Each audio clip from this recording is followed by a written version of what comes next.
Ivete estava de mau humor desde a manhã. Nem era porque sua sogra Mariana estava se sentindo mal de novo. Os problemas no trabalho tinham dificultado sua concentração e esgotado sua energia. E agora veio a escandalosa demissão. À noite, ela se revirava na cama, olhando fixamente para o teto. A culpa recaía inteiramente sobre o novo diretor, Sr. Martins, um homem de nova formação que decidirá revolucionar a escola onde trabalhavam. Ivete Brito lecionava língua e literatura há 7 anos sem uma única reclamação de seus superiores. Agora, vergonhosamente, ela se tornará o centro de um escândalo e alvo de escrutínio público entre os colegas. Lembre-se, você não pode trabalhar como costumava fazer, o Sr. Martins tinha berrado. Vou colocar as coisas em ordem, entendeu? Ivete abaixara a cabeça, culpada. O que ela poderia dizer? Era claro que o novo diretor favorecia os alunos ricos e ignorava os menos privilegiados. Mas Ivete não discriminava, ela avaliava os alunos unicamente pelo seu conhecimento. O Sr. Martins não gostara disso desde o início, e assim a demissão de Ivete era praticamente certa. Com um suspiro pesado, Ivete saiu da cama para preparar o café da manhã do marido. Carlos estava partindo para uma longa viagem de negócios hoje, o que significava que ela ficaria novamente para cuidar da sogra e atender a todos os seus caprichos. Ouvindo os passos cautelosos de Ivete no corredor, sua sogra resmungou: "Quando o café da manhã ficará pronto, Ivete?" "Estou acordada há meia hora e nem um bocado passou pelos meus lábios." Ivete franziu o nariz, mas ainda conseguiu responder com um tom agradável para aliviar o clima. Ela já tinha brigado com Carlos na noite anterior, não queria discutir com a sogra também. Seu marido já estava de pé, andando pela cozinha com uma expressão carrancuda. Pela sua postura, Ivete instantaneamente soube que algo desagradável a aguardava. "Ivete, estive pensando", Carlos começou. "Já que você foi demitida, posso te ajudar com um novo emprego." Ela suspirou tristemente. "Ah, como você pode me ajudar? Ligar para o Ministério da Educação? Isso é absurdo." "Vou resolver isso sozinha." Carlos bufou. "Sozinha, você diz? Ninguém vai te contratar depois dessa demissão. Eu conheço o Sr. Martins. Quando ele fica com raiva de alguém, não para só na demissão." "Aonde você quer chegar, Carlos?" Ivete perguntou, intrigada. "Aonde eu quero chegar? Ficar parada não é a solução. Tenho um emprego promissor para você, um que poderia nos trazer um bom lucro." Seu marido disparou. Ivete ficou visivelmente tensa. As sugestões de seu marido geralmente eram, para dizer o mínimo, pouco virtuosas. "Tem esse empresário, ele está doente. Os médicos desistiram dele, então Cristóvão foi morrer no meio do nada, longe de todos. Mas ele não consegue se virar sozinho, precisa de cuidados. Ele disse que vai deixar sua herança para quem cuidar dele. Eu podia usar esse dinheiro agora. Não é grande coisa, Cristóvão só tem 1 mês ou 2 de vida. Mas o dinheiro dele é real, e o negócio é lucrativo. Se você cuidar dele até o fim, será uma empresária. Você está se agarrando àquela escola como uma tola." "Cuide dele", insistiu Carlos. "Mas eu não sou enfermeira, sou professora", Ivete objetou. Carlos franziu a testa. "Que diferença faz? Você é professora, ótimo. Só cuide do homem e espere pela herança." As palavras dele a deixaram enjoada. "O que você está dizendo? Quer mandar sua esposa para algum lugar no fim do mundo para assistir um homem morrendo? Por que o empresário não contrata uma enfermeira de verdade, alguém com habilidades e experiência?" Ivete perguntou, incerta. Carlos fez um gesto com a mão, descartando a ideia. "Ele diz que já tentou 1 dúzia delas e nenhuma foi adequada. Mas acho que ele vai gostar de você." "Sim, minha querida. Por que ficar em casa? Você pode ajudar o Cristóvão", disse a sogra, que acabará de entrar. A princípio, Ivete pensou que seu marido estava brincando. Mas quando Mariana se envolveu, tudo ficou claro. Eles estavam conspirando, aproveitando-se de seu estado vulnerável. "Carlos, eu não vou." "Deixe-o encontrar outra pessoa", Ivete disse, com a voz tremendo. Mas o rosto de seu marido mudou instantaneamente. "Se é assim, considero isso uma traição. Você sabe que tenho problemas no trabalho, concorrentes respirando no meu pescoço, e cada centavo conta agora. E você está jogando fora essas oportunidades de ganhar dinheiro. Aliás, você está desempregada agora. Seria melhor dar aulas particulares, veja no que isso poderia resultar, sua sogra interveio. Lágrimas de ressentimento brotaram nos olhos de Ivete enquanto pensava. E Mariana, é claro, está bem. Ela se deixou ficar em casa e viver às custas do filho, enquanto eu fui demitida apenas ontem e já há tanta acusação. De repente, Ivete se sentiu indiferente ao que aconteceria a seguir ou se ela algum dia encontraria trabalho em sua área novamente. Por que não ir realmente para o meio do nada, pelo menos por uma semana? Não pela herança, mas por um pouco de paz e tranquilidade. Para ir à floresta como antes, com sua avó, sentar-se à beira do rio observando as ondas preguiçosas e, o mais importante, não ver os rostos irritantes de sua sogra e marido, que tinham vergonha dela. Ivete costumava encontrar consolo no trabalho, mas agora ela havia perdido esse tipo de lugar.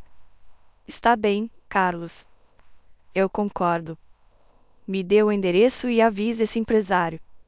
Não posso dar injeções, mas o ajudarei de qualquer outra forma, Ivete disse, sua voz ainda trêmula. Carlos olhou furtivamente para sua mãe, sorriu e começou a anotar o endereço. Ivete foi para seu quarto e começou a fazer as malas. Ela sentia que estava tomando uma decisão precipitada, mas estava preocupada e não via outra saída. Seu marido nem se importou em chamar um táxi para ela, mandando-a de ônibus. Como era verão, Ivete não levou muito, apenas uma pequena mala com o essencial.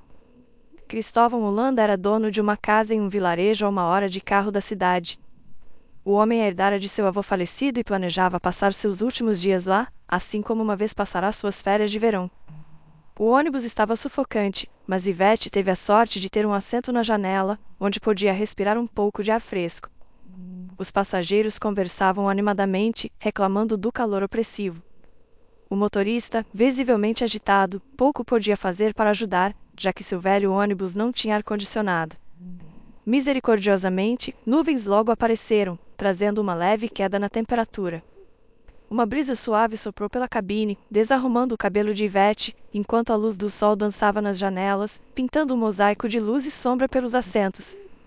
Lá fora, uma cena típica de maio se desenrolava, prados verdejantes salpicados de flores, um céu azul vibrante adornado com nuvens fofas e um rio cintilante serpenteando à distância. A paisagem serena inspirava uma sensação de paz e despreocupação em Ivete e na maioria dos passageiros. Inconscientemente, seus pensamentos voltaram ao dia de sua demissão. Tudo começara com um telefonema que virara sua vida de cabeça para baixo, uma ligação de uma das mães de seus alunos, que decidira expressar suas opiniões diretamente à professora. Senhora Brito, você deve entender, isso é crucial para o Miguel. Por que meu filho tem um 5 na sua disciplina? Ele é um excelente aluno em todas as outras matérias, e suspeitando de preconceito, a voz da senhora Campos crepitava com irritação mal disfarçada. Como esposa de um empresário bem-sucedido, ela se sentia no direito de se intrometer em todos os aspectos da vida de seu filho, incluindo suas notas escolares. Senhora Campos, eu entendo sua preocupação, mas essa nota reflete o conhecimento real de Miguel, Ivete respondeu calmamente, apesar da tempestade de indignação que fervia dentro dela. Senhora Brito, você sabe como Miguel é talentoso. Ele estava apenas um pouco distraído. Por favor, eu imploro, reconsidere a nota dele. É tão importante para ele, a senhora Campos insistiu. Olhe, eu não posso alterar notas a seu pedido ou de qualquer outra pessoa. Como professora, é meu dever permanecer objetiva durante todo o processo educacional. Além disso, com todo respeito, não vejo nenhum talento extraordinário em Miguel. Ele simplesmente completa sua lição de casa sem se esforçar o necessário. Então, por favor, não me acuse de incompetência ou falta de vontade de ajudar. Estou sempre aberta ao diálogo e a assistir os alunos, mas não permitirei que ninguém questione meu profissionalismo, Ivete retrucou antes de encerrar a ligação. Ao entrar na sala dos professores na escola, Ivete sentiu o olhar hostil do Sr. Martins. O novo diretor era notório por sua propensão a esquemas e por favorecer filhos de pais ricos. O Sr. Martins nunca perdia a chance de ostentar seu status e explorar sua posição ao máximo. Ivete, estou ciente da conversa com a Sra. Campos. Confie em mim, você deveria concordar com ela. Ela está apenas preocupada com seu filho, o diretor disse em tom de reprovação. Senhor Martins, eu não posso e não vou mudar de ideia. Me recuso a participar desses jogos nos bastidores, Ivete respondeu firmemente. Ah, Ivete, você sabe como a vida funciona. Nem tudo pode ser resolvido estritamente segundo as regras. Você precisa ser mais flexível, fazer concessões, especialmente em assuntos como esses, o diretor objetou.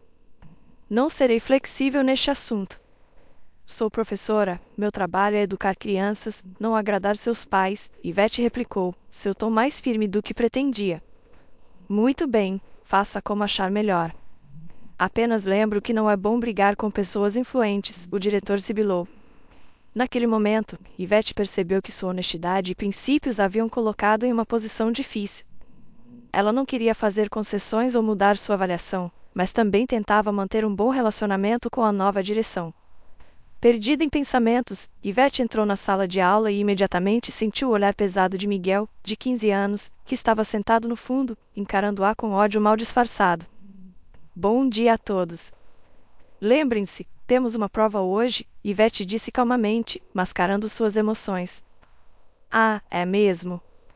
Você não sabe que eu não posso fazer prova por causa da minha agenda de treinos? Você deveria ter pensado nisso antes. Não posso perder tempo com sua matéria inútil, Miguel retrucou com insolência e desprezo. Ivete franziu a testa. Miguel, essa discussão é inútil. Você deve cumprir suas obrigações escolares como todos os outros. Sou professora e sei o meu trabalho. Vou ser um atleta profissional e depois entrar nos negócios como meu pai. Estou colocando toda a minha energia nos esportes, e a escola é só uma perda de tempo, o adolescente objetou. Miguel, você parece ter esquecido que, como aluno, não tem o direito de falar comigo assim. Você deve fazer a prova como todos os outros alunos, Ivete respondeu, enfatizando a última frase. E se eu não quiser, o que você vai fazer? Me dar outro C? Minha mãe ainda vai fazer o diretor mudar para um A, porque meu pai já prometeu reformar o laboratório de informática e até fornecer novos computadores, o jovem encrenqueiro zombou. Miguel, seu comportamento ultrapassou todos os limites. Não tolero grosseria e desrespeito, e não farei concessões. Se você se recusar a cumprir suas obrigações como aluno, terei que chamar seus pais à escola, Ivete exclamou. Os outros alunos na sala ficaram em silêncio. Eles não viam a senhora Brito assim há muito tempo. A raiva brilhou nos olhos de Miguel. Você acha que tenho medo das suas ameaças? Minha mãe resolverá tudo a meu favor, e você ficará desempregada. Ninguém mais quer você, está ouvindo? Vou fazer o que eu quiser de qualquer jeito. Ivete não podia mais tolerar suas travessuras. Saia da sala de aula. Acabei de falar com você. Miguel se levantou desafiadoramente, caminhou preguiçosamente até a porta e saiu, batendo-a com força como despedida. Ivete sentou-se à sua mesa e tentou se acalmar. Suas mãos tremiam e sua cabeça girava, como se ela pudesse desmaiar. Ela decidiu falar com o diretor da escola naquela tarde para descobrir o que poderia ser feito para evitar um conflito com os pais de Miguel. Ivete, eu certamente entendo sua situação, mas você deve perceber que a senhora Campos é uma mulher muito influente que pode afetar seriamente a reputação da escola.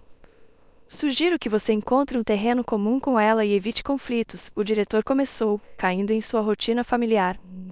Ivete não ia ceder, sentindo-se justificada em sua posição. Mas onde é aceitável que um aluno fale com um professor assim e lance comentários ofensivos na cara dela? Mas o diretor tinha sua própria visão da situação. Senhora Brito, você é tão inacessível e cheia de princípios. E sabe, eu já recebi ligações até do gabinete do prefeito. Só não mexa com Miguel Kimball. É tão difícil assim para você dar a ele uma nota normal, disse o Sr. Martins. Com licença, mas o que é normal? Ivete perguntou, mal contendo sua agitação. O Sr. Martins ficou vermelho. O que é normal? Você está brincando, Senhora Brito? É claro. Acha que isso tudo é uma piada? Se você estivesse no meu lugar, veríamos como você cantaria. Você está dirigindo uma creche aqui. Eu não quero isso, eu não quero aquilo. Por que você está falando comigo assim? Não mereço ser tratado com respeito? Se você não gosta, escreva sua carta de demissão e saia. Não vou ficar mimando você aqui. Você é exigente demais. Há muitas pessoas como você por aí, do tipo que seriam mais agradáveis, disparou o diretor. Lágrimas brotaram nos olhos de Yvette. Ela mal se lembrava do que aconteceu depois. Escreveu sua carta de demissão naquele mesmo dia, passando suas últimas horas nesta escola. Como golpe final, o Sr. Martins prometeu-lhe uma vida alegre graças às suas conexões no ministério. Era doloroso demais até para lembrar, quanto mais mencionar em voz alta. Por isso seu marido não sabia todos os detalhes, acreditando que ela havia sido demitida por justa causa. Acordando do abismo de lembranças desagradáveis, Yvette viu que o ônibus estava desacelerando suavemente enquanto a próxima parada aparecia à frente. Ela olhou mais de perto e exalou com alívio. Era seu destino, um lugar esquecido por Deus, cercado por 3 lados de florestas e pântanos. Mas Yvette não ficou chateada. Pelo contrário, era exatamente a viagem que sua alma atormentada precisava agora. Claro, ela não estava pensando em nenhuma herança de Cristóvão Holanda. Por que deveria? Carlos cuidaria de tudo, negociaria. Nada além de problemas. Os negócios não são para todos, requerem inteligência e intuição, não apenas comprar barato e vender caro. Saindo do ônibus sufocante, Yvette se virou e captou o olhar simpático do motorista idoso, que literalmente dizia: "Bem, para onde você veio, querida? Isto não é a cidade. A vida aqui tem seu próprio ritmo, lento e medido." Yvette sorriu e acenou adeus para o motorista. Ela pegou sua mala e partiu pela estrada de terra que levava ao assentamento. Apesar do calor sufocante, seu humor permanecia geralmente bom. Sua única preocupação era como seu anfitrião a receberia. Enquanto Yvette caminhava, o calor se intensificava. O sol no zênite parecia pronto para queimar qualquer um em seu caminho. Em um momento, a cabeça de Yvette girou, mas ela conseguiu se firmar contra o tronco de uma árvore jovem. Está tudo bem, só mais um pouco, ela se reassegurou, percebendo o quão tola devia parecer. Aqui estou eu, no meio do nada, sem um propósito claro. O que eu esperava? Um comitê de boas-vindas? Finalmente, Yvette chegou à mansão escondida atrás de uma cerca alta de tábuas desgastadas. Ela parou, procurando o número da casa na caixa de correio, que estava enferrujada e coberta de teias de aranha. Por fim, encontrou o número, mal visível sob a sujeira. Com um suspiro resignado, Yvette apertou a campainha. Silêncio. Ela ficou paralisada, a ansiedade apertando seu peito. Será que peguei o endereço errado? Nervosamente ajustando sua bolsa, Yvette conferiu novamente a anotação de seu marido. Tudo batia. De repente, a porta se abriu. Yvette recuou horrorizada quando um homem jovem e magro, com feições duras, apareceu apontando uma espingarda de caça para ela. Quem é você e o que quer? Ele perguntou com voz rouca. A respiração de Yvette ficou presa e ela tropeçou para trás, lutando para compreender a situação. Eu sou Yvette, ela gaguejou. Yvette? Não entendo, o homem franziu a testa, baixando a arma ligeiramente, mas sem removê-la. A esposa de Carlos Brito. Ele disse que você precisava de ajuda, ela soltou, temerosa. Carlos, ele perdeu a cabeça? Mandando a própria esposa, o homem sussurrou, baixando sua arma. Carlos disse que você não consegue se levantar depois da cirurgia, que não foi bem sucedida e que a quimioterapia não funcionou. Eu tenho seu endereço aqui mesmo, Yvette murmurou. Cristóvão pegou o papel, examinou-o rapidamente e jogou-o no chão. Saia daqui. Não preciso de ajuda nenhuma. Logo vou embora. Não haverá ninguém para cuidar, o empresário respondeu fracamente. Yvette ficou atônita, incapaz de acreditar no que ouvia. Ela tinha vindo todo esse caminho apenas para ser dispensada? Mas e quanto a... Yvette começou a protestar, mas Cristóvão a interrompeu com um gesto brusco. Eu disse para você ir embora e nunca mais voltar. Mudei de ideia. Você provavelmente está aqui pela herança, mas deixei quase tudo para orfanatos. É mais seguro assim. As crianças nunca trairão. Yvette ficou parada na porta, cansada e magoada. Não podia acreditar que estava sendo mandada embora assim. Quando olhou nos olhos de Cristóvão, viu sua exaustão. Toda a cena com a arma havia drenado suas últimas reservas de força. Apesar de sua bravata, ele claramente precisava de ajuda. Bem, é isso. Já disse tudo o que tinha para dizer. Cristóvão lutou para manter o equilíbrio. Ivete apertou os lábios ressentidamente e bateu o portão sem se despedir. Ela mal tinha dado alguns passos quando ouviu o gemido abafado e um estrondo metálico alto atrás dela. Instantaneamente, ela jogou sua mala de lado e correu de volta para o quintal. Cristóvão havia perdido o equilíbrio e caído nos degraus da varanda. Ele estava deitado de costas, com a cabeça jogada para trás. A espingarda jazia um pouco mais longe, apontando para a propriedade do vizinho. Eu sabia que isso ia acontecer, Ivete exclamou enquanto corria para ajudar. Naquele momento, ela não sentia raiva ou ressentimento em relação a Cristóvão, apenas preocupação. Era culpa dele querer ficar sozinho? Que ele não quisesse que ninguém visse sua fraqueza. Ivete ajudou Cristóvão a se levantar e o guiou para dentro da casa. Ele murmurava algo incompreensível, mas ela não escutava. Calma agora, você não está bem, ela murmurou. Só quando ele estava acomodado no velho sofá desgastado, Cristóvão se acalmou e parou de resistir à ajuda dela. Sem dizer uma palavra, Ivete recuperou sua mala da rua e a trouxe para dentro. Desculpe por ter explodido com você, Cristóvão disse, baixando os olhos culpado. Alguns moradores pensaram que eu tinha trazido sacos de dinheiro comigo e queriam me roubar. Eu os assustei com a espingarda do meu avô. Nem está carregada, não tenho balas. É só para mostrar. Ele mudou para tratá-la pelo primeiro nome. Ivete sorriu. Eu entendo. Está tudo bem. Mas, por favor, não aponte uma arma para alguém, especialmente alguém que quer ajudar você. Cristóvão assentiu, então observou. Sim, eu entendo. Mas você não veio aqui só pela bondade do seu coração, não é? Muitas pessoas apareceram assim, praticamente com um tabelião a tiracolo. Mas eu valorizo mais relacionamentos normais. E você não precisa ter pena de mim, já passei por isso. Eu não tenho pena de você. O que te faz pensar isso? Ivete perguntou, surpresa. Cristóvão balançou a cabeça. Bem, todos dizem isso no começo.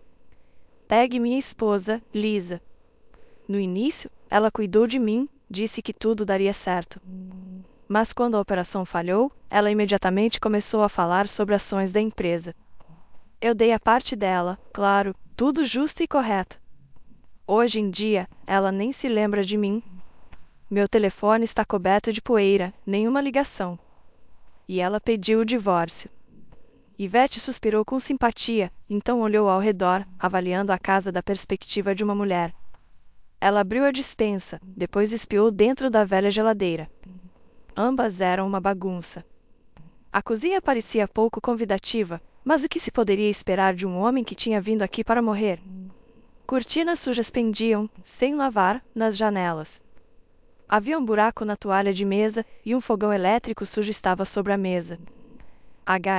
Há muito trabalho a ser feito aqui. Bem, por onde devemos começar? Ivete pensou com um sorriso. Ela examinou os medicamentos de Cristóvão, estudando a lista de prescrições e o cronograma de consultas. O empresário já havia adormecido, exausto pelo incidente com a arma. Mal Ivete tinha levantado os olhos quando ouviu uma batida suave na porta. Ela se assustou e, embora não estivesse na vila há muito tempo, já se acostumara com o silêncio e a solidão. Lentamente, ela se levantou e caminhou até a porta, espiando pela estreita abertura. Um homem idoso, na casa dos 80 anos, com uma longa barba branca e olhos gentis, levemente tristes, estava à porta. Desculpe incomodar, sou o Sr. Dantas, seu vizinho, disse o visitante, um pouco envergonhado. Sou Ivete, por favor, entre, ela respondeu, abrindo mais a porta. O Sr. Dantas passou pela soleira e, olhando ao redor do espaçoso hall de entrada, sorriu. É uma bela casa, mas precisa do toque de uma mulher, ele disse, tirando do ombro uma bolsa que lembrava um saco de peregrino de contos de fadas. Obrigada, por favor, sente-se, Ivete respondeu, gesticulando para uma cadeira. Ouvi dizer que Cristóvão está muito doente, o Sr. Dantas continuou, aceitando o assento oferecido. Sim, Parece que sim. Ele diz que a operação não teve sucesso e que a doença está progredindo rapidamente, Ivete respondeu, sentindo uma estranha apreensão. Não se preocupe, não é fatal. Pessoalmente, tenho certeza de que ele pode ser salvo. Digo isso como ex-profissional de saúde, o Sr. Dantas a tranquilizou, olhando em seus olhos tristes. Ivete ergueu uma sobrancelha em surpresa. Então você é médico? Bem, não exatamente. Eu era médico, mas deixei o hospital. Agora trato as pessoas com ervas, o Sr. Dantas respondeu, sorrindo. Com ervas? Ivete exclamou, incrédula. Claro. Você duvida? Tudo pode ser curado se você souber como. Vou te mostrar o que tenho, respondeu o visitante, levantando-se da cadeira e se aproximando de sua bolsa. Abrindo-a, ele sorriu. A casa imediatamente se encheu com o aroma de ervas e flores secas. A bolsa do curandeiro continha vários maços, raízes, sementes e pétalas secas. Aqui, olhe. Esta é uma infusão de raiz de valeriana. Acalma os nervos e fortalece o músculo cardíaco, disse o Sr. Dantas, tirando um pequeno frasco de vidro com um líquido marrom. Ivete olhou para o conteúdo com interesse. Ela nunca tinha visto ou ouvido falar de tais tratamentos. E onde você aprendeu isso? Ela perguntou, ainda cética sobre a possibilidade de cura com ervas. Com minha avó. Ela era uma verdadeira curandeira. Ela dizia que cada erva tem poder, você só precisa saber como extraí-lo, respondeu o Sr. Dantas, sorrindo novamente. E por que você deixou o hospital? Ivete perguntou, seu interesse nessa história em comum crescendo. O Sr. Dantas sentou-se à mesa e, tirando um pequeno termo de sua bolsa, serviu chá quente em 2 xícaras. Eu não saí. Fui demitido, ele respondeu, tomando um pequeno gole. Demitido? Por quê? Ivete ficou genuinamente surpresa. Por tratar pessoas com ervas. Meus colegas e superiores diziam que não era científico. Alegavam que as ervas eram insuficientes e que precisávamos apenas de pílulas ou injeções. Eu argumentava, tentando provar que o método funciona. Eles me mandaram para um exame psiquiátrico, dizendo que eu tinha perdido a cabeça. Toda a minha carreira foi arruinada. Minha esposa me deixou por outro homem, e eu virei motivo de piada no departamento. Obviamente, o chefe do departamento e o médico-chefe estavam mancomunados com o farmacêutico. Eu estava falando a verdade abertamente, então me expulsaram, me acusaram de roubar medicamentos. O caso foi a julgamento, mas desmoronou. A juíza tinha feito meu curso de terapia com ervas uma vez, com sucesso, devo acrescentar. Ela não podia me condenar. É assim que é, respondeu o Sr. Dantas, olhando fixamente para sua xícara. Então você acha que há poder nas ervas, afinal? Ivete perguntou, sentindo seu respeito por esse misterioso homem idoso crescer a cada minuto. Acho que todo método tem direito de existir. E tenho certeza de que Cristóvão ainda pode ser salvo. Ele é jovem e ainda pode fazer muito na vida, respondeu o Sr. Dantas. Bem, devo ir agora. Já fiquei tempo demais. Vou deixar algumas poções para você. Tome 3 vezes ao dia, uma colher de sopa antes das refeições. Ivete assentiu e foi acompanhá-lo até a porta. Na saída, o homem idoso disse, já estive com Cristóvão antes, oferecendo tratamento, mas ele não aceitou. E aqueles cuidadores que ele tinha antes eram absolutamente inúteis. Só riam de mim, me chamavam de feiticeiro. Não sou um feiticeiro, Ivete. Só sei mais sobre ervas do que a maioria. Entendo. Por favor, volte novamente. Vou limpar a casa e depois cozinhar algo. Ficarei feliz em tê-lo como convidado, sorriu Ivete, observando a figura alta e levemente curvada do herborista da vila se afastar. De volta à casa, Ivete ponderou sobre o que fazer primeiro. O papel de parede antigo estava descascando, os pisos rangiam e o jardim estava coberto de tudo, desde árvores jovens e ervas daninhas até rosas selvagens que envolviam metade da casa. Bem, é assim que é viver sem o toque de uma mulher, pensou Ivete novamente, olhando para a horta mal cuidada. Primeiro, ela arrumou o quarto de Cristóvão, trocou a roupa de cama, colocou um vaso de flores em flor na mesa e acendeu uma vela perfumada. Depois, foi para a cozinha. lavou e esfregou as velhas panelas até brilharem e encheu a geladeira com comida fresca. Agora podemos começar a viver normalmente, disse para si mesma com satisfação e sorriu. Naquele mesmo dia, a caminho do mercado, Ivete encontrou um dos moradores locais, que imediatamente percebeu que ela não era apenas uma visitante passageira, mas havia vindo por um longo tempo. O mês voou. Os vizinhos ficaram surpresos ao ver a transformação da casa de Cristóvão. Tudo mudou gradualmente para melhor. Um velho gazebo emergiu do jardim coberto de mato e, na horta, os primeiros brotos de salsa, cebola e endro começaram a aparecer, mesmo tendo sido plantados tarde. Algo cresceria. Ivete é uma verdadeira mágica. Ela tem mão verde com as flores no jardim e é maravilhosa com as pessoas também. Quem dera ela pudesse trazer Cristóvão de volta à vida, os moradores costumavam dizer. E o Sr. Dantas apenas ria, respondendo, ela será capaz. Cristóvão, no entanto, ainda vivia como um recluso, passando seus dias em seu quarto e apenas ocasionalmente concordando em caminhar na floresta. Enquanto isso, ele continuava a beber as poções do avô do Sr. Dantas. Sua propriedade ostentava não apenas a casa principal, mas também um enorme celeiro cheio de todo tipo de tralha, desde ancinhos enferrujados até uma velha motocicleta. Certa manhã, Ivete acordou com um barulho estranho. Descendo as escadas, encontrou Cristóvão na varanda, tentando ligar a motocicleta de seu avô, que ele de alguma forma conseguirá tirar do galpão. Cristóvão, o que diabos você está fazendo? Ela perguntou, atônita. Só queria dar uma volta, reviver minha juventude antes de morrer. Faz tanto tempo que não corro, e minhas mãos estão coçando, Cristóvão respondeu, seus olhos fixos na velha moto, mas você ainda está doente. E se algo acontecer na estrada, Ivete se preocupou. Cristóvão, fiel à sua natureza, apenas acenou com a mão, insistindo, não poderia ficar pior. Ele montou na motocicleta e lentamente desceu a rua, deixando a mulher preocupada para trás. Ivete o observou partir, seu coração pesado de ansiedade, sentindo pior. No entanto, ela percebeu que não podia manter Cristóvão confinado contra sua vontade. Ele voltou cerca de 1 hora depois, cansado, mas radiante. Como você conseguiu não cair? Ivete perguntou, preparando um chá de ervas para ele. Honestamente, não tenho certeza. Simplesmente aconteceu naturalmente. Meu corpo ainda está fraco, mas consegui controlar a moto. Embora deva admitir que houve um par de momentos em que pensei isso, confessou Cristóvão. Ivete sorriu. Você definitivamente vai superar isso, Cristóvão. E isso é o que mais importa. Lembre-se, você não está sozinho.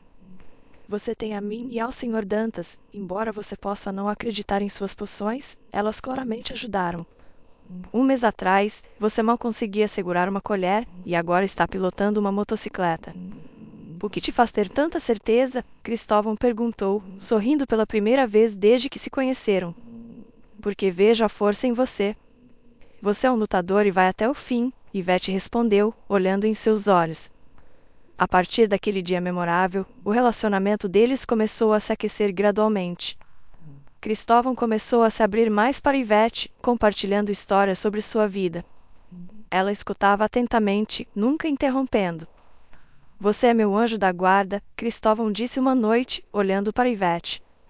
Você entrou na minha vida e tudo mudou. Bem, você mudou tudo sozinho, encontrando força para continuar lutando. Eu apenas ajudei você a encontrar o caminho certo, ela respondeu com um sorriso. Sou profundamente grato a você, disse Cristóvão. Eles se olharam, seus olhos refletindo um calor, confiança e algo mais que apenas eles entendiam. Acho que devemos sair. O ar fresco e a natureza estão lindos. Você está disposto? Ivete sugeriu, levantando-se da mesa. Concordo, mas primeiro gostaria de ver você sorrir, Cristóvão respondeu. Ivete corou e sorriu. Eles saíram para a varanda para assistir ao pôr do sol. O sol havia começado sua descida, pintando o céu em tons vibrantes de vermelho e laranja.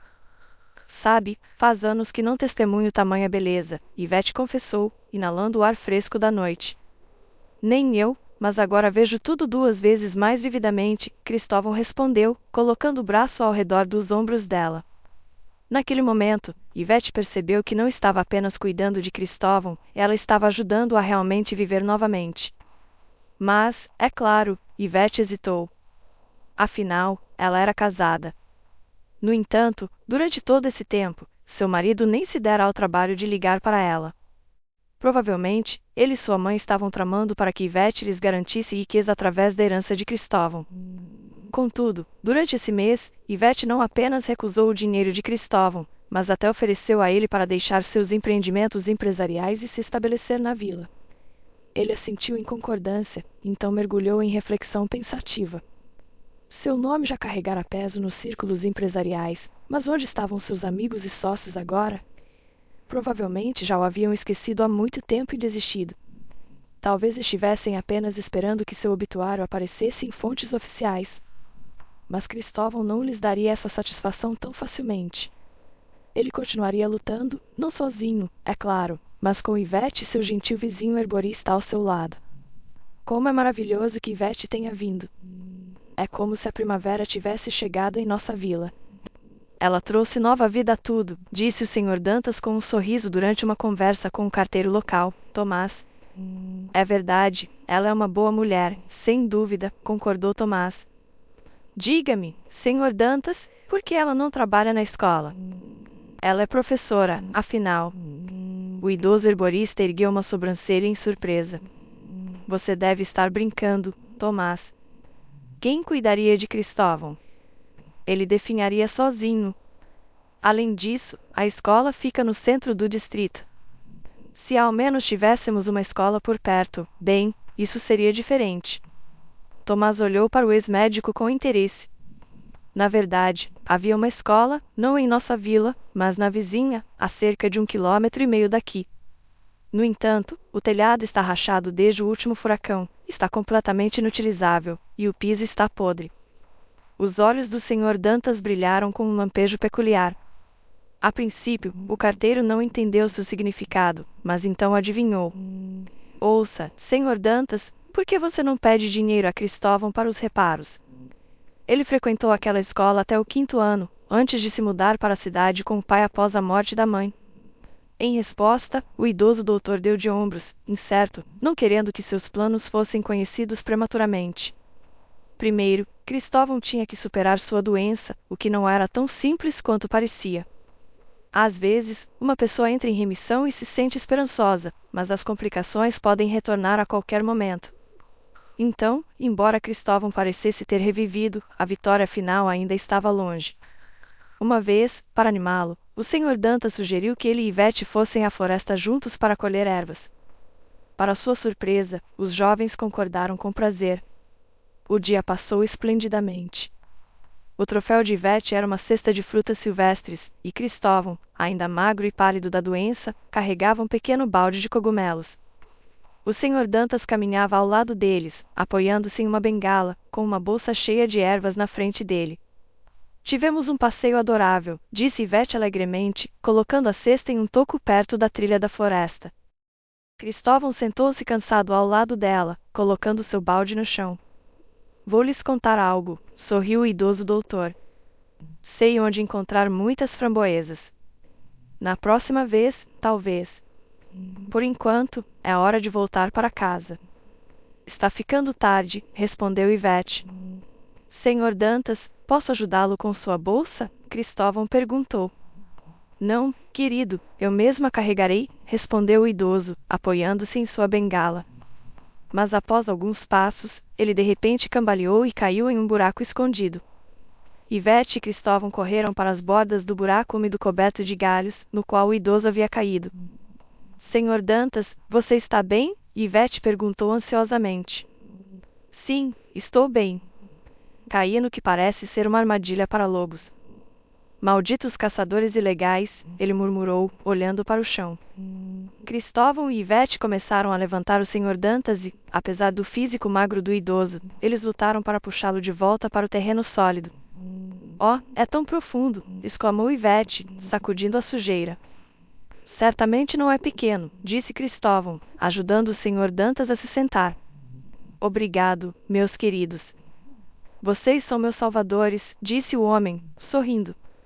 Após descansarem um pouco, o trio marcou o buraco com uma pilha de galhos secos e seguiu para casa. Cristóvão caminhava ao lado do idoso doutor, apoiando-o sob o braço, enquanto Ivete seguia atrás, mantendo um olho em ambos. Senhor Dantas, como você está se sentindo? Ela perguntou quando se aproximavam da vila. Muito melhor agora, obrigado, Ivete. Minha perna ainda está um pouco dolorida, mas tenho certeza de que vai passar logo, ele respondeu. Que bom, disse Ivete com um sorriso. No fundo, ela estava feliz por ter feito amizade com o velho doutor. Era uma ótima oportunidade de aprender mais sobre a floresta do que jamais soubera antes. Mas algumas semanas se passaram. Ivete e Cristóvão foram à floresta muitas mais vezes com o Sr. Dantas, coletando ervas, frutas e cogumelos. Cristóvão se sentia muito melhor, e o idoso estava encantado por finalmente ter vizinhos amigáveis que se importavam com ele e ajudavam em todos os seus esforços. Um dia, o Sr. Dantas aproveitou um momento para contar a Cristóvão que a escola na vila vizinha precisava de reparos. O empresário ouviu pacientemente e então expressou seu desejo de alocar dinheiro para os reparos. Eu não fazia ideia do que estava acontecendo lá, Sr. Dantas. Você provavelmente sabe que eu estudei lá, então seria uma questão de honra para mim ajudar. O idoso sorriu. Obrigado, Cristóvão.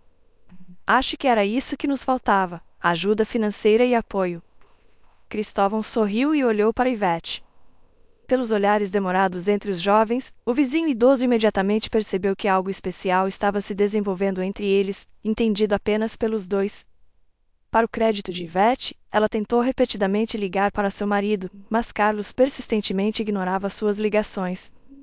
A princípio, Ivete pensou que seu marido estava simplesmente ocupado demais para atender, mas conforme continuava, ela percebeu que ele havia deixado à própria sorte. Curiosamente, Mariana também se recusava a atender o telefone, recusando-se categoricamente a se comunicar com a nora. Ela essencialmente descartara Ivete, presumindo que ela ficaria com Cristóvão até que o empresário falecesse, deixando uma herança substancial para sua cuidadora. Mas eles não sabiam que, há muito tempo, Ivete deixara claro que não queria nenhuma remuneração. Não, Cristóvão, é melhor dar o dinheiro para orfanatos. Foi realmente uma boa ideia. Eu não preciso disso. Mas se você reformar a escola na vila vizinha, eu poderia trabalhar lá. É tudo o que preciso. Cristóvão assentiu, percebendo o quão difícil tinha sido a vida dela. Ele ficou realmente surpreso quando soube o real motivo da demissão de Ivete. Isso é ultrajante, exclamou Cristóvão. Deveríamos iniciar uma auditoria do Ministério Público contra esse diretor. Que eles lidem com ele adequadamente. O que ele estava pensando? Ivete balançou a cabeça. Não, eu não quero causar problemas. Se demitirem ele, outro virá. Deixe que os pais decidam o que é mais importante para eles, uma nota honesta para seus filhos ou uma mentira reconfortante. Como professora da velha escola, Ivete nunca cedeu aos pais. Ela dizia a verdade quando necessário, concentrando-se em transmitir conhecimentos valiosos às crianças. Como toda professora, ela sonhava em ver seus alunos superarem suas realizações. Ivete aspirava a nutrir indivíduos famosos e talentosos entre seus formandos. O tratamento do Sr. Dantas claramente beneficiou Cristóvão, como evidenciado por seu exame em uma clínica regional. Os médicos ficaram perplexos. Por razões inexplicáveis, o corpo de Cristóvão havia superado a propagação da doença, alcançando uma remissão estável. Não sei o que você tem tomado, Cristóvão, mas é nada menos que miraculoso, exclamou o médico que conduziu o estudo. Cristóvão apenas sorriu, lembrando-se da expertise do Sr. Dantas, um homem outrora considerado louco e demitido de seu emprego. A partir daquele dia, Cristóvão sentiu-se revigorado. Ele percebeu que todo esse tempo estivera recebendo o tratamento certo sob a orientação de seu gentil vizinho, enquanto os médicos se maravilhavam com as mudanças únicas em seu corpo. Cristóvão ria internamente, sabendo que por trás dessa singularidade estava o árduo trabalho de Ivete e do Sr. Dantas. 2 meses após a partida de Ivete, Carlos ficou visivelmente ansioso. Ele esperava que sua esposa retornasse em poucos dias, dada sua natureza citadina e falta de adaptação à vida na vila. Apesar de suas ligações periódicas, Carlos deliberadamente evitava atender. Mãe, você acha que ela já herdou o dinheiro? E se estivermos no escuro aqui? Carlos perguntou bajuladoramente. Mariana franziu o nariz. Duvido. Tenho acompanhado os relatórios de incidentes e notícias. Não houve notícias da morte de Cristóvão Holanda. Então ele provavelmente ainda está vivo, embora provavelmente morrendo. Carlos ponderou isso, as palavras de sua mãe semeando dúvidas. Será que ele realmente durou tanto tempo? Os médicos lhe deram tão pouco tempo. Escute, mãe, acho que preciso ir à vila investigar. Estou preocupado. E se Vete tiver herdado o dinheiro e estiver gastando enquanto esperamos? Mariana ergueu uma sobrancelha. Bem, é com você, filho. Mas duvido que aquela simplória possa nos enganar. Sem demora, Carlos partiu para a vila na manhã seguinte. A caminho, ele fantasiava sobre dividir a herança e que miséria daria a Ivete, apenas o suficiente para uma ida às compras em uma loja de moda. Ele raciocinava, o que ela esperava? Eu encontrei essa oportunidade de ouro e a coloquei com Cristóvão. Sem mim, ela não teria nada. Ao chegar à vila, o carro caro de Carlos imediatamente atraiu atenção, uma visão rara que virou cabeças. Aproximando-se da casa, Carlos buzinou 3 vezes, certo de que ninguém responderia. Ele se dirigiu ao portão. Para seu choque, encontrou Cristóvão vivo e bem. Olá, Carlos. Veio verificar se ainda estou respirando? O anfitrião perguntou com um sorriso. Visivelmente desconcertado, Carlos gaguejou. Não, é só que, bem, minha esposa Ivete saiu e não temos notícias dela desde então. Cristóvão balançou a cabeça em reprovação. Bem, Carlos, você realmente fez besteira dessa vez. Mandou sua esposa para mim sem me contar nada. Ela estava sofrendo aqui, coitada. Mas está tudo bem, Ivete se acostumou e vai ficar aqui. Carlos empalideceu. O que você quer dizer com ficar aqui? Cristóvão sorriu. Comigo, é claro. Ah, e prepare-se, os papéis do divórcio chegarão em breve. O sangue subiu à cabeça de Carlos. Em um acesso de raiva, ele agarrou a manga da blusa de Cristóvão, mas o empresário facilmente o empurrou. Carlos perdeu o equilíbrio e caiu numa poça. Ao cair, o visitante astuto sentiu imediatamente a força de Cristóvão e percebeu que sua saúde claramente melhorará desde seu último encontro. O que você pensa que está fazendo? Onde está Ivete? Quero falar com minha esposa, gritou Carlos encharcado a plenos pulmões. Cristóvão deu de ombros e abriu a porta indiferentemente. Não estou impedindo você. Venha e fale com ela. Você não conseguiu fazer isso por alguns meses, não é? Então, o que mudou agora? De repente precisa da sua esposa? Ivete te ligava quase todos os dias, mas você não atendia. Ocupado demais, não é? Bem, agora ela está ocupada, e não com qualquer um, mas comigo. Pessoalmente. Carlos ficou sem palavras de surpresa. Para ser honesto, ele esperava ouvir qualquer coisa menos isso. O que é isso? Enquanto eu pacientemente esperava que Ivete herdasse, ela estava se envolvendo com esse homem rico. Logo sua esposa saiu para a varanda. Vendo a expressão atordoada de Carlos, ela disse, Olá, você está aqui como convidado ou de vez? Carlos balançou a cabeça, confuso. O que você quer dizer com o de vez? Ela sorriu sarcasticamente. Bem, você me pediu para cuidar de Cristóvão para conseguir uma boa herança. Agora você tem essa oportunidade. Por que não o corteja? Carlos ficou roxo de raiva. Então é isso que você tem feito? Conspirando contra mim de propósito? Bem, vou fazer sua vida miserável. Nem pense em se divorciar. E você não vai conseguir nada se divorciar de mim, entendeu? Ivete balançou a cabeça. Eu não duvidava disso. O que eu poderia conseguir de você? A casa é sua e da sua mãe, mesmo que tenhamos economizado dinheiro juntos. Prefiro ficar aqui na vila com Cristóvão e trabalhar na escola local do que ouvir suas recriminações todos os dias. Percebendo que não havia realizado nada ali, Carlos decidiu partir, especialmente porque Cristóvão ameaçou com uma carga de chumbo se aparecesse novamente.